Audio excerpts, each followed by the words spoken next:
चालबाज मासी। रंजू बहन की बहू सृष्टि बहुत संस्कारी थी। दोनों सास बहू बड़े प्यार से रहती और मिलजुल कर घर का काम करती थी। पर ये बात कईयों को तो अच्छी लगती लेकिन कई लोगों को तो जलन का कारण बन गई थी।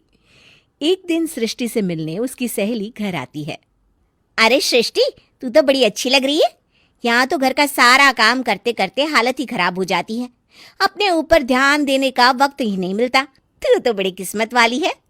सृष्टि इस बात से हमेशा खुश रहती थी कि उसे एक अच्छा ससुराल मिला है। लेकिन एक दिन रंजू बहन की दूर की मौसी उसके साथ रहने आती है। अरे तू क्यों सारा दिन घर का काम करती है? बहू को बोला कर, घर का काम किया करे।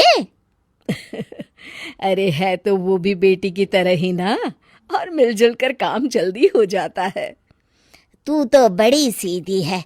देख कैसे मटक मटक के सारे घर में घूमती है तेरी बहू। मेरी बहू होती तो इस वक्त मेरा पैर दबाती।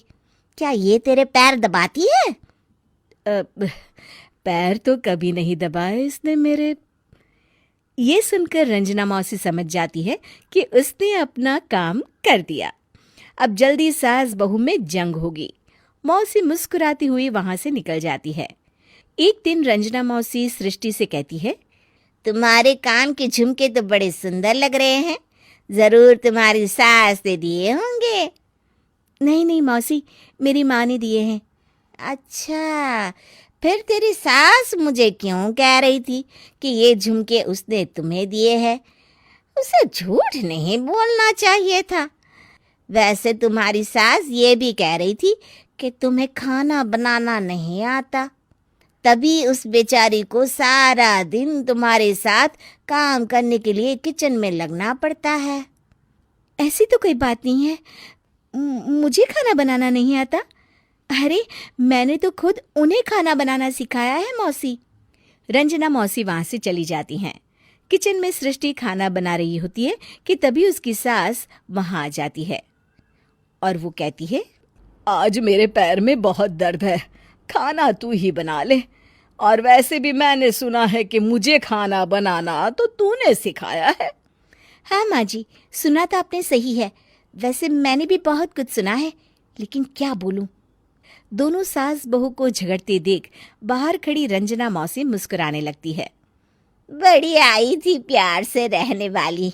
इन्हें कोई बताए, सास कभी माँ नहीं बन सकती और ना ही कभी बहू बेटी। शाम को रंजना मौसी सृष्टि को बुलाती है। अरे सृष्टि बेटा, जरा एक कप चाय तो दे दे। मौसी, चाय आप माँ जी से ही ले लीजिए।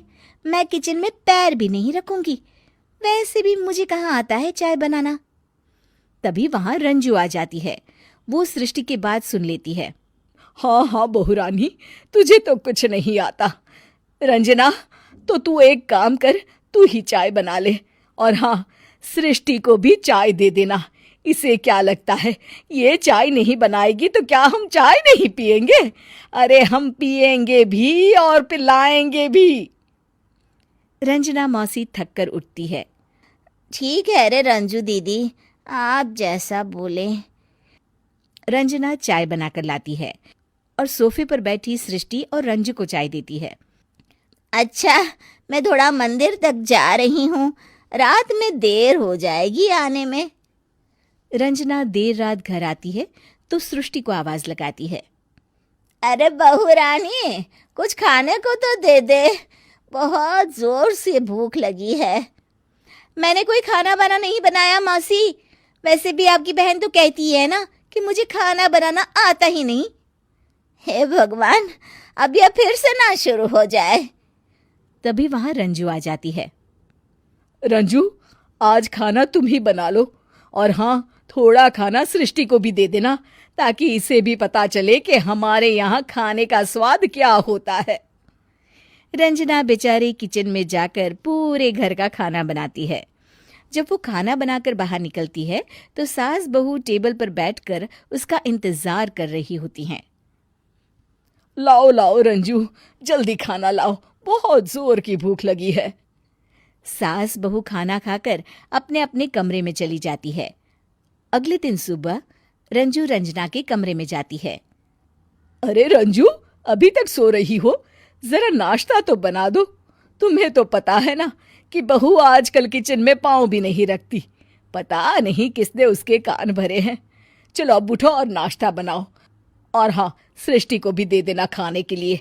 अरे उसे भी तो पता चले कि हमारे घर का नाश्ता कैसा होता है। मैं नीचे जा रही हूँ, जरा जल्दी वक्त पर आ जाना। हाँ। रंजना नीचे उतरती है और उसके हाथ में सूटकेस होता है। अरे रंजू, कहाँ जा रही हो? नाश्ता नहीं बनाओगी? अरे मौसी, बहुत जोर की भूख लगी है, नाश्ता अभी तक नहीं बना। अरे मैं कुछ नहीं बनाऊंगी, मैं तो घर जा रही हूँ। तुम सास बहू के चक्कर में मेरी तो कमर ही टूट गई। अरे अरे मौसी, कहाँ जा रही हो? तुम चली जाओगी तो हम सास बहू को खाना कौन खिलाएगा? रंजना मौसी भागते हुए कहती है।